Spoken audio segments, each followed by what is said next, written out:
Good afternoon, class. So this afternoon, we are going to tackle this story entitled The Portrait of a Lady by Henry James. So this story has a quote saying, "The great thing, after all, is not to be afraid of one's own idea." So what does it mean? Anyone? Alright, so the quote says that you have nothing to be afraid as long as you have your own ideas to impart to someone else. Therefore, you are entitled to have your own opinion as well as your own ideas and to promote essential things to other people. And so it follows Isabel Archer, which is our main character, a young, intelligent, and independent American woman as she navigates marriage, freedom, and personal challenges in the complex social landscapes of Europe. So, these are the characters in the story. This is Isabel, this is Osmond, this is Raph, this is Osmond, this is Madame Merly, and then this is the Mr. and Miss Crochet rather. And then, The Portrait of a Lady was written by Henry James and published in 1881. It's considered one of his most significant works. So why is The Portrait of a Lady considered as his most significant work? So we'll find it out later. So the novel is a psychological exploration of its protagonist, Isabel Archer, an independent and idealistic young American woman. Set against in the backdrop of European society, it delves into themes of freedom, choice, betrayal, and personal growth. The story examines the consequences of Isabel's decision, particularly regarding her marriage, and portrays her journey of self-discovery. So Isabel Archer's our main character. And then Ralph, the supporting character, which is the son of Mr. and Miss Crochet. So kanito siya ang katong murag disabled bitaw siya, then nag-push kang sa father ni sa iyang father nga hatagan og big inheritance si Isabel. So Madame Merly, which is our cunning antagonist, and then Gilbert Osmond, which will become the husband of Isabel in the story. So we also have the minor characters, Mrs. Touchet, katong aunt niya nga ning help kay Isabel para moadto sa garden court. And then Lord Warburton, ilang silingan nga na love at first sight kay Isabel. And then of course, Caspar Goodwood. So the setting of the story happened primarily in Europe, specifically either in England, Italy, and Switzerland, reflecting the clash between culture. So naay shift between culture from one culture to another culture kasi nag-travel man si Isabel sa story. Next, ang narrative style is third-person omniscient, emphasizing psychological depth. So third person siya, then knows it all person ang author nag-narrate. And then critical reception, so the novel is praised for its complex characters and exploration of moral and psychological issues. And then the symbolism, the garden court symbolizes freedom, while Osman's villa represents confinement. Because why? So ma-find out natin na nga ang garden court as well as the villa of Osman symbolizes those things. So for the chapter 1, before we start, I have here the tiles of prediction. So kani siyang tiles, you have to every time you pick up a piece of it, you are going to answer a question. So ang question lang is imo lang i-predict ang what could happen on the chapters that you are assigned. So for the chapter 1, this is entitled A Quiet Summer at Garden Court. So, ang conflict aning story is Isabel's arrival sparks a subtle tension between her free-spirited nature and the expectations of her new environment. So, kaninga time, naabot si Isabel sa ilahang sa garden court, which was kuyog niya si Mrs. Touchet. And then, dito na-meet niya ang iyahang mga newfound friends, and then, na-shock siya na totally shocked, but nahirapan bitaw siya mag-adapt sa culture sa US as well as ang landscape. And then there's a teacup sa story kasi based on what I have read kay nag-start ang story by elaborating a teacup party during the afternoon, which is kanang leisure time man ang mga alas stress, diba? So kanang teacup party held na siya sa garden court. So for the chapter 2, we have meeting Isabel Archer. So Isabel must balance her aspirations with the realities of her new social context. Kay ihang life back then, before namatay ang iyang parents, is very ano siya, very free and independent. So that's why she has a strong personality which attracted it people on at the garden court. And one of them is si Lord Warburton. So very handsome ta si Lord Warburton, no? And very persistent siya kaayo. Pero however, blind man kay dili na to i-spoil ang story. So the chapter 3 is Lord Warburton's visits. Naan na diri si Lord Warburton. So conflict. Isabel is torn between enjoying Warburton's attention and guarding her freedom. Why? Ngano man? Ngano maano man siya na very guarded kay siya when it comes to her freedom. It is because after seeing Isabel and after being attracted to her personality, Lord Warburton proposes marriage to Isabel because he was attracted to her. Na love at first sight si Lord Warburton. Kay, di ba na sila sa garden court, ning bisita man gud si Kuan, ning bisita si Lord Warburton sa kanang ilang ka Isabel sa garden court. And then dito kay the more nga magstorya or the more Isabel expresses her thought, her ideas, and as well as her ideals to others, mas na ano, mas na ano bitaw na in love jud si Kuan, si Warburton. Mo to nag-propose siya og marriage. So for chapter 4, Caspar Goodwood's arrival, Isabel struggled to reconcile her affection for Goodwood with her fear of losing her independence. So kani siya, si Caspar Goodwood, kay attorney siyang good friend ni Isabel from Europe. For number 5. So before that, let's have Darlene to pick up a tile for you to predict what will happen in chapter 5. Kidar? So answer mo yung question. Okay. What do you think happened in chapter 5? Alright. Very good. So, ato sa ni i-paste ha. Hindi ko pa abri.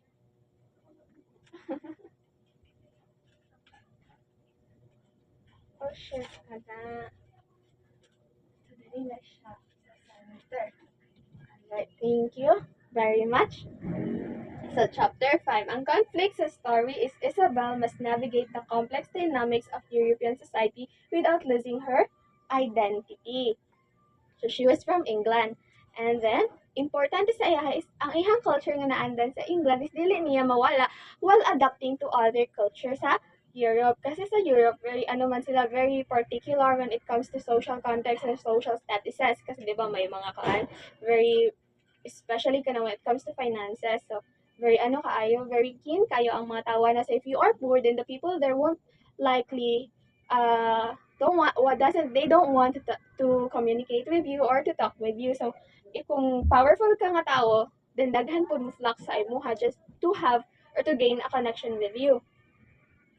So now for the chapter 6, ako na lang siya ibolto ha kay dedyo taas ang chapter. So ang chapter 6, Ralph's decision raises questions about whether Ralph will truly empower Isabel or complicate her life.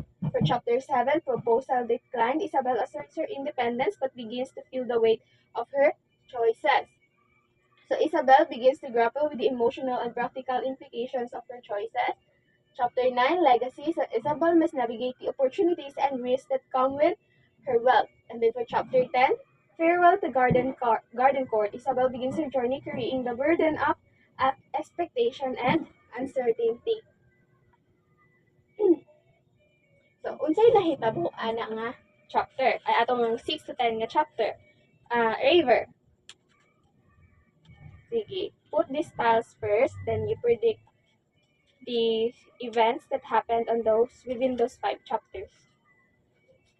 Alright, thank you, Raver. So, sa chapter 6 to 10, kay si Ralph, which is, na-attract po siya ni Isabel. However, there's a limit to it. Kasi, syempre, give-viewer po niya si Isabel as very independent woman, which he admires really. So, kanang murag nahadlok man siya nga, kanang bitaw, ma-take advantage bitaw si Isabel. Kasi, di ba, man si Isabel, very, very popular kaayo siya because of her liberty sa ihang mga freedom, the way she carries herself during tea parties. So, nag-request siya kay na fear pud siya kay ano biya siya disabled siya dayon ang health sa iyahang papa is deteriorating na. So in order to continue the independence of to preserve rather the independence of Isabel, he recommended that is before sa death sa iyang papa is that hatagan og very big inheritance si Isabel. Through this inheritance, kay maano daw, mas mapadayon daw ni Isabel ang iyang pagka-independent. So, mao to, namatay ang papa ni Kuan, namatay si Mr. Toshe, then naay very big opportunity nga napunta kay Isabel which is ang inheritance. However, naagihapoy disadvantage ang pagka-receive niya sa inheritance because through that inheritance, a lot of people in Europe wanted to take advantage of her sa iyang kwarta. So one of them will be is ma-mention diri sa the following chapters. So for chapter 11 to 15, who will predict the events that may happen on those chapters? Okay, Tanya. Sige, pick your tiles.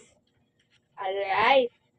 So, ang nahitabo sa chapter 11 to 15 is that ang conflicts of 11 is Isabel must balance her admiration for Madame Merle with her, kinsa ni si Madame Merle gani? Ang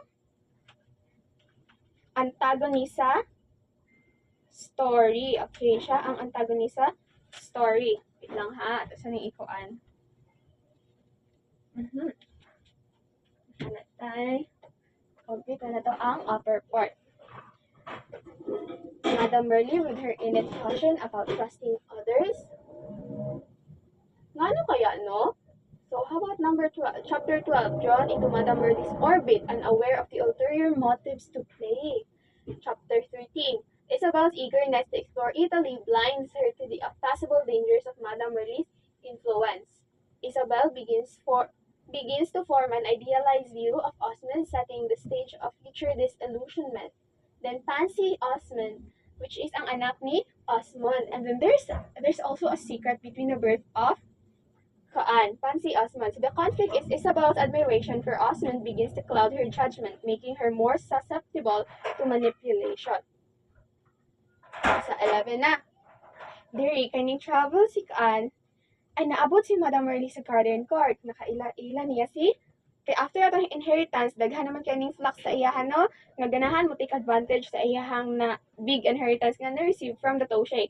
So one of this is si Madame Merle, which first become her friend. Mao kanang very kuy si man si Isabel kay very independent mo siya, and then ang gi-showcase pud nga personality ni Madame Merle is the same and much more upgraded version sa personality ni Isabel. Therefore gi-admire niya og taman si Madame Merle without even giving her a sense of doubt. So wala jud siya giduda sa iyahan, no? Very pure admiration lang jud ang ihang na feel kay Madame Merle. However, naa di ay ulterior motive si Madame Merle. So, si Isabel, na-part na siya sa circle, which is Madame Merle's orbit, na-part na siya sa circle ni Madame Merle, together with the other friends of Madame Merle with her connections. So, na-catch siya sa web nga gihugma ni Madame Merle. And what is the motive? It is to marry Osmond. So, eagerness to explore Italy blinds her to the possible dangers of Madame Merle's influence. So, sige ra dyan siya sige na siya explore. Kuyog si Madame Merle without even having a doubt to her intentions. Dayon, diri na.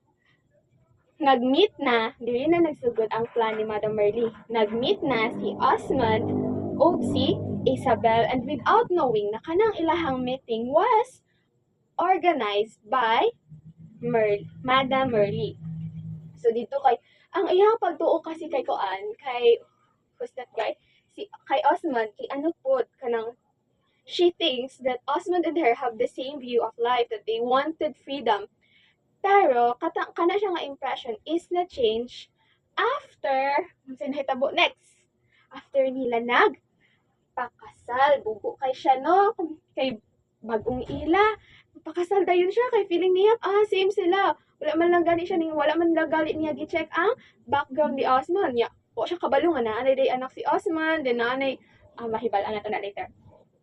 So, Isabel's admiration for Osmond begins to cloud her judgment, making her more susceptible to manipulation. So, nahulog jud siya sa manipulation nga gihimo ni Madam Merly. And one of the accessories or vital accessories of Madam Merly sa iyang manipulation kay Isabel is si Osmond, which was I think is her ex-husband. Wala kasi ito siya gi-mention nga ex-husband ni Madam Merly si Osmond. However, they have a daughter, which is Pansy Osmond. So, for chapter 16 to 20, ang conflict is Isabel's growing admiration for Osmond deepens her vulnerability to his manipulation. Isabel's trust in Osmond isolates her from those who genuinely care for her well-being. Isabel's decision to marry Osmond sets the stage for her eventual disillusionment, and then the wedding. So, napakasal siya, no? Bobo jud siya. Sorry. Isabel struggles to reconcile her ideals with the harsh realities of her marriage. So, after, sige, let's have si Jadiel to guess or to at least picture out what happened on chapter 16 to 20. So, your tiles is here. Idikit lang siya. Alright, very good. So, ang nahitabo sa chapter 16, kay naibog naman si Isabel kay Osmond tungod sa same lagi daw sila og kuan kanang view in life or perspective in life, di na manipulate noon siya og tama. And then di ba tong una kay ang main manipulator is si Madam Merly lang. So karon naabot na pud si Osmond, then mauna jud nga kanang si kuan si Ralph, other friends niya kay iyang kaila sa Europe sa Garden Court kay kuan kaayo kanang sige ingon niya nga dili kay naay hidden motive silang si kuan si Osmond sa imuha, and this already di kanang kuan na ni anak dili jud siya blinded kay siya kay then not just because na blinded siya through love, it's also because kay gimanipulate na pud ang iyahang mind. Because remember, ang story is nag-struggle sa psychological complex also. So, di ba, ang focus is sa psychology sa isa ka tao. So, mauto nga si Kuan, si Osmond, ginamanipulate niya nga, ginasiraan na daw siya sa kanang mga like, especially si Ralph, kasi si Ralph is naapoy hidden nga pagtingin kay Isabel. So, mauto murag blinded, jud kaayo siya, nagpakasal siya dayo ni Osmond, and then which later on, ang iyang disillusionment, nag-struggle na siya kay abi man niya nga ang tanan-ang nila nilhan ni Osmond parehas sila. So the moment nga mapakasal siya, hatagan niya po siya exact freedom. However, dili na mao ang nahitabo. Therefore, ang iyang mga ideals in life nakigkuan naanay something obstruction bitaw sa iyang ideals, which is the harsh realities, because she was already confined through the marriage of him and of her rather and Osmond. Now for chapter 21, taas sa story. So chapter 21, Isabel is caught between her loyalty to Pansy and her obligation to Osmond. So let's have, kinsa pa man ha? Let's have, okay Kyle, so what can you say on this, based on the conflict on the story, what do you think will happen on the following chapters? Alright, very good Kyle. So, kanina siya nga part is, wait lang, siya makuha na. Ana, Isabel is caught between her loyalty to Pansy and her obligation to Osmond. Kasi si Pansy is more siyang puppet sa iyang papa bitaw kay ipakasal siya sa lain. Nana siya kanang what do you call that? Kanang murag fixed marriage na. Yun ang ganahan kasi ni Pansy is magmadre. She wanted to go to the convent and become a nun. However, dili mo sugot si Osmond kasi pag magpakasal siya itong naka-fixed marriage niya, madungagan ang wealth nila. So, wala pa siya nakontento sa inheritance sa wealth nga naa ni Isabel. He wanted more. So, diri, nag-struggle na dayon si Kuan. By that, nag-struggle na dayon si Isabel nga papaano niya maprotektahan si, di ba, dili niya iyang anak, pero siya nang itagwi para maprotektahan si Pansy sa manipulation sa iyahang papa. Then, in chapter 22, okay, sa chapter 22 na ta, Ralph's illness. Dito na nilala na ang sakit ni Ralph. So, Isabel must assert her independence while navigating the constraints of her marriage. So, need niya mubalik sa Okay, sa ilahang ka, Mr. and Mrs. Toshay kay, Toshay rather kay, si Koan, si Ralph, tinlala na iyahang sakit. And then, of course, married man gud si Isabel. So, naglisod siya og mangitag pamaagi para makabalik dito. However, tukod pud nga very well versed siya mo reason na sugtan siya. So, Isabel returned to Garden Court. Isabel is torn between honoring her marital commitment and embracing the freedom Ralph advocates. So, gina-advisean dun siya ni Ralph nga mubulag kay Osmond because there is really a hidden motivation and they are aware of it. Siya lang ang blinded. However, kanang ideas niya na siya own mga, siya mga own grounds, si Isabel, she don't wanted to throw away her commitment to Osmond because she is already married and she has a responsibility not just to Osmond but also to Pansy because the moment na married sila ni Osmond, ang responsibility also niya kay ni Pansy is iyahan na pong na cater, iyahan naman to mahulog, di ba? And then she already promised Pansy nga iyahan protektahan niya si Pansy. Si Osmond Pansy Osmond, yeah. So 24, namatay na jud si Ralph. So Isabel must decide whether to continue enduring her marriage or seek a new path forward. So, kani diri nga chapter, ningguho na pud si Koan, Lord Warburton. Nagpropose na pud siya balik kay Koan, kay Isabel. Pero dili jud siya, kay kasal man siya. So grabe iyang grounds, no, when it comes to marital affairs. And which is very admirable despite nga sige ano na siya kanang gimanikabalo na siya ani nga time nga na manipulate na siya. Pero wala, kay kasal naman siya, kasal jud siya. Dili na siya ganahan mo bulag. So, confronting Madam Merle, diri na ni sa chapter 25, Isabel must navigate the web of deceit surrounding her marriage and find a way to assert her agency. Sa nangita na siya pa maagi pa paano niya kay nakabalo naman siya sa plan. Nakabalo na siya nga si Pansy, anak di ay ni Madam Merle kay Osmond. So, grabe kaayo, no? So, ihang gigamit si Madam Merle, ihang gigamit si Osmond kay ex-lover and I think not ex-lover but they are lovers. But they can't be lovers in papers because they don't have that power. Wala sila kailangan bitaw sila maka-accumulate og wealth through Isabel. So therefore bahalag dili sila makasal as long as na sila kwarta makumkum. Okay lang. And then, nahibala naman si Koan. So, of course, mukuan dyan na siya. Struggle dyan na si Isabel nga makawalaan na nga situation. However, nagpakaluoy si Pansy. So, Isabel must find a way to help Pansy without further antagonizing Osmond. So, dili siya ganahan nga mapasuko niya si Osmond. However, need niya tabangan si Pansy. Kay dili jud ganahan si Pansy because ganahan siya sa to ko ingon ganina, ganahan siya musulod og convent. So next. Shit. So to continue, Isabel's chapter 27 Osmond theory. Isabel's resistance to Osmond's control escalates the tension between them. So ni struggle na magdaman si Koan, si Isabel ganahan na di ba ganahan na makawala si Isabel sa kay Osmond. However, dili mo sugot si Osmond. So, mas nimlala ang ilahang tension sa usag-usa. So, yeah, ang marriage magunding revolve jud mostly ang story sa marriage ni Osmond og ni Isabel og ang the way how Isabel will help Pansy to escape the fixed marriage nga gikuan sa iyahang papa og ni Madam Merle. Then 28, a difficult decision. Isabel sacrifices her happiness to fulfill her perceived obligations to Pansy and her marriage. Dayon, yeah, kani siya, nagbalik-balik na lang ni siya. Isabel must find ways to assert herself within the confines of her oppressive marriage. 30, Pansy's sacrifice. Desire to have while contending with Osmond's authoritarian. Forced to mediate between Pansy's desire. Okay, Madam Merle's influence.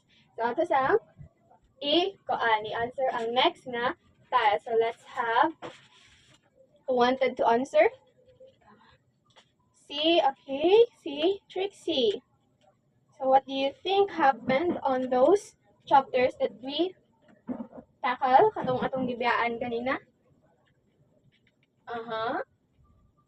You think? Alright, it could be. So, pwede to know, pwede to nga prediction. So, as I have said earlier, ang kaninga story sa Portrait of a Lady is ning revolve jud siya mainly sa marriage ni Osmond and ni Isabel and her way to help and how she is going to help Pansy Osmond. Then, sa chapter 32 na, Madam Merle's influence, Isabel must break free from Merle's influence while protecting Pansy from further manipulation. Kaya di ba nakabalo naman siya nga anak ni Madam Merle si Pansy. So, mag-struggle na po siya. Dili siya ganahan nga makabuhi siya sa marriage. Tapos, left behind si Pansy because she already carry the burden and responsibility for Pansy. And then, so Mother's Truth, Isabel must navigate the growing hostility between herself and Osmond to protect herself. So, sige, si Pansy rather. So, sige na sila away ilang marriage. Hindi na naman dyan sa marriage, di ba? Away jud, dili man jud perfect ang mga marriage sa itong mga parents. Na jud away. So, but in lang sa ilahang case, kay, it already became a loveless marriage. Because in the first place, it was already loveless because she fell into the manipulation of these people. Si kang Madam Merle and Osmond. So, karon nga ay stupid mo siya good mo na. So the final choice, Isabel makes a final decision to prioritize Pansy's well-being over her own desire. So kaning ako an iha nang gicondition niyang self nga dili na lang bitaw siya. Dili na lang siya mubulag kay Osmond para ma-sheltered niya si Pansy. So very very heavy na kayo yung sacrifices bitaw para kay Pansy. Tapos dili niya anak in the end. Ang kana pa jud nga anak, ano pa jud, kato pa jud kang Madam Merle nga kanang ga manipulate bitaw sa iya. So very kuan kay siya, very selfless bitaw kaayo. Because if she wanted to, she can man maka-break free man jud sa marriage because the money itself nga and the inheritance nga iyang nakuha is very big enough. It's already adequate to suffice her. Pero kinaaman si Pansy, dili niya kaya biyaan si Osmond. Kikabalo siya what will happen next once she will left Pansy on the care of Osmond as well as Madam Merle. Okay, hapit na ta, no? Pansy's silent rebellion. So, Isabel must protect Pansy without directly confronting Osmond who is going more authoritarian. Diri na nga chapter ning rebel si Pansy which was na diriha ning sulod na siya og convent through whose help? Through Isabel's help also. Dayon, kanya na ron, Edward Reser's last plea. Ito man si Edward. Ihapon ning friend katong sa ihang gigikanan nga kuan before siya napunta sa puder sa mga toshe. So Isabel must find a way to support Pansy and Reser without openly defying Osmond. So kani si Edward, I think kani si Edward ang si Roger kay kay Morang. There's something going on also between them. I think mauni si Edward ang nakama-fix marriage unta niya, no? Diyon, I think si Edward kay naapod siya other nga naibgan. Dayon, porsigido pud kaayo si Pansy mo sulod og convent, so therefore dili sila possible. Next is Isabel's growing isolation. So Isabel's isolation forces her to rely on her inner strength to continue resisting Osmond's control. Breaking point, Isabel's open defiance on Osmond escalates the tension in their relationship to a breaking point. So Ralph's legacy. Isabel must reconcile her past choices with her present determination to shape her own future. 40th, Isabel must navigate the delicate task of helping Pansy without provoking Osmond's retaliation. Next is, so Madam Merle's final gambit sa Isabel must resist Madam Merle's schemes while preparing to act decisively on Pansy's behalf.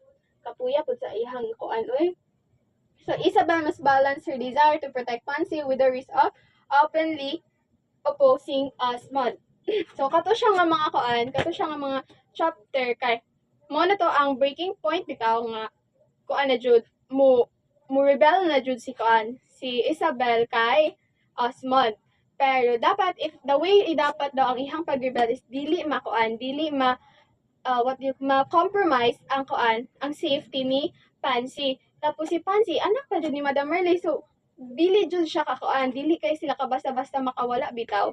Kay duhaman kasado siya, anak ni Merle si Merle na ay relationship kay Osmond. So nasangit jud siya ana nga pamilyahan. Dapat wala siya ana nga pamilya. Pero kay nasulod nasangit man siya ana nga wealth like parehas anang sa sapot bitaw sa kuan, sa gagamba, sa lawa o gapasagad pero wala man siya dili man ka siya kuan. Kanang nasubraan bitaw siya ka free, wala na siya gahuna-hunaon sa possible nga mga mahitabo. So nasangit siya ana nga pamilya nga dapat wala siya. So, lantawa raon sa iyang gisudlan din kasi sigig ingon ang mga tao sa iya, especially Ralph, nga dili jud agapadayon man siya. Wa tay mahimo. So, okay na. Chapter 43. So, Goodwood's final appeal. Isabel sacrifices her chance to at personal freedom to uphold her sense of duty. So, kato si Casper Goodwood nga iyang friend is kihatagan sa chance to flee Italy, to flee the Villa of Osmonds so that ma-free siya pero kay committed jud kayo siya, very blind kaayo sa iyang commitment. So wala na pud siya ning sugot. So the convent sanctuary, chapter 44. Isabel must navigate the delicate task of securing Pansy's safety without provoking Osmond's retaliation. So, sige jud should protect ni Pansy, ambot na lang jud. So, a moment of clarity. Isabel must reconcile her past choices with her determination to shape her own future. So, dapat, kani siya nga time is si Isabel, iyahan na yung gikaan. Nag-reflect na siya sa iyang self nga, that was her decision and she must take accountability of it. Nagtuyo-tuyo man siyang pakasal. So, dapat, ihapong i-uphold ang ihang commitment nga gi-build niya kay Osmond. Okay ra unta kung maibog si Osmond sa iya, wala man sab. So very kaayo ang story. An unexpected ally. Si Isabel must capitalize on Warburton's decision to protect Pansy from further manipulation. Ka remember pa mo ni Warburton, si Lord Warburton katong siling neighbor nila nga, di ba napun na ko man to siya. Naibog man to siya ni Isabel, then gidecline niya ang proposal ni Lord Warburton. So karon, nag-propose na po og balik. So, balik ikatulo nag-propose si Lord Warburton sa iya. Day, dance. Ikatulo, kay ibog kaayo kang koan. Dili gihapon siya.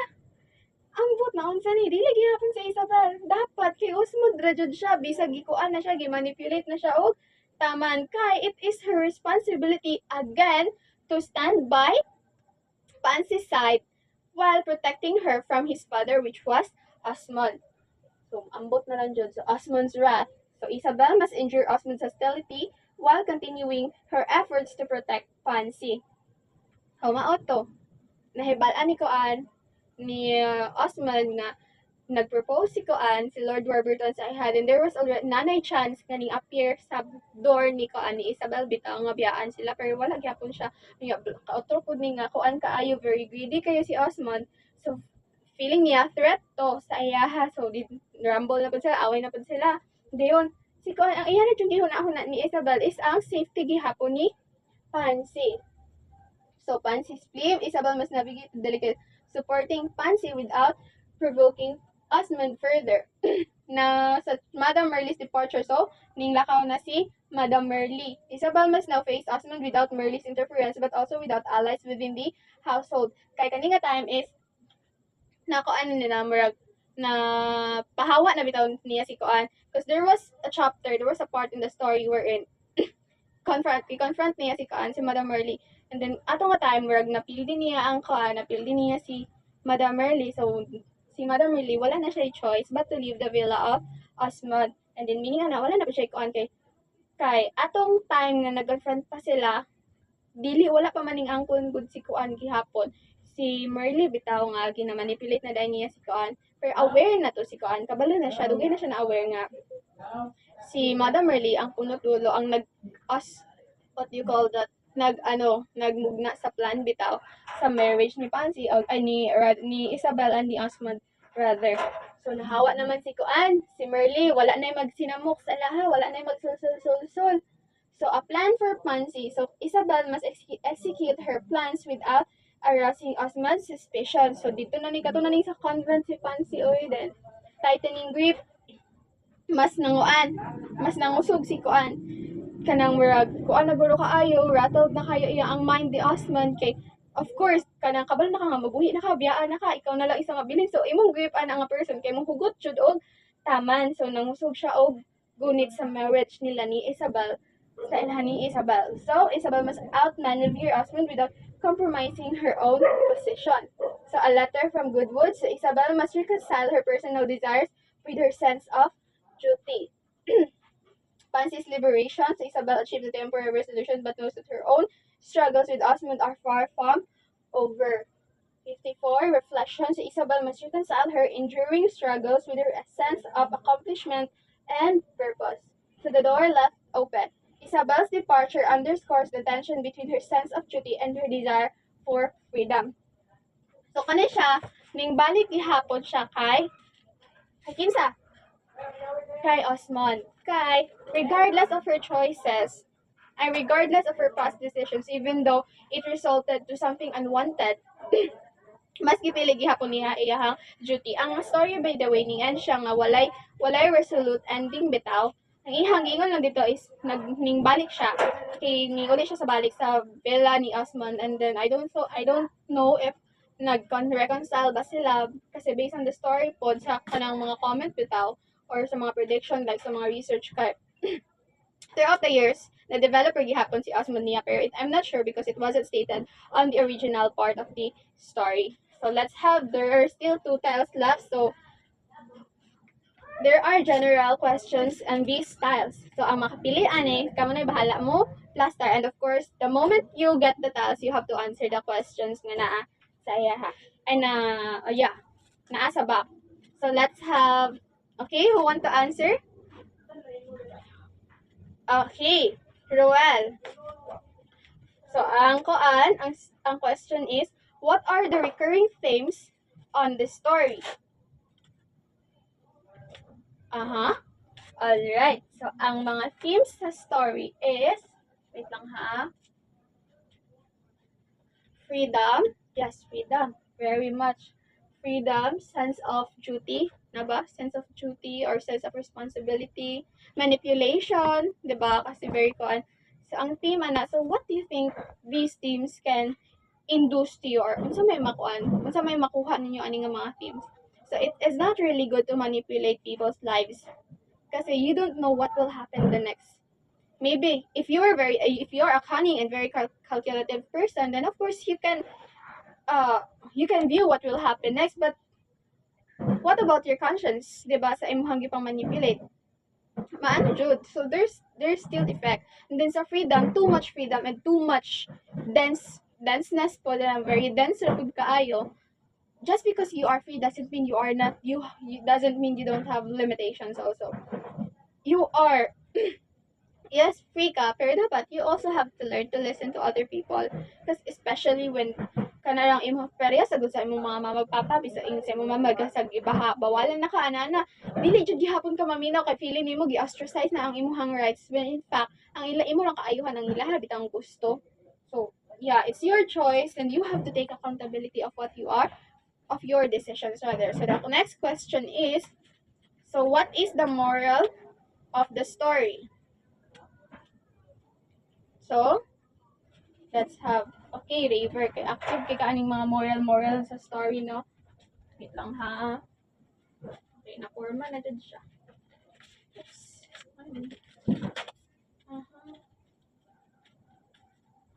Alright. So, ang moral sa story is, you have to navigate your life in a sense that you are accountable and you are entitled to your own decisions also.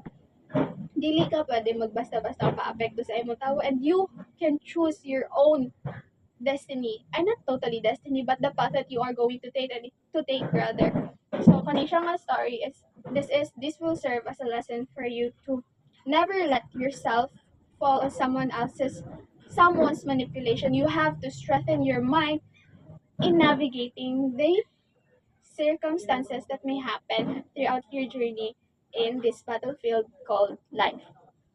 So that would be, okay, so themes of society: freedom and choice, betrayal and trust, cultural contrast, sacrifice and responsibility. Why sacrifice and responsibility? It is because during the marriage of Isabel's and Osmond's, ang ihar na focus is how she will going to help Pansy to break free from the grasp of his father, which was Osmond, and that is her responsibility rather as the stepmother of Pansy. The cultural contrast, why? It is because Italy, Europe, and have different cultures and practices. So dili siya pwede ako there's a sense of acculturation on that part. However, she has to preserve her previous culture while adapting to the current culture of her rather new environment. Betrayal and trust, of course, sa betrayal and trust, she already built a good relationship with Madame Merly.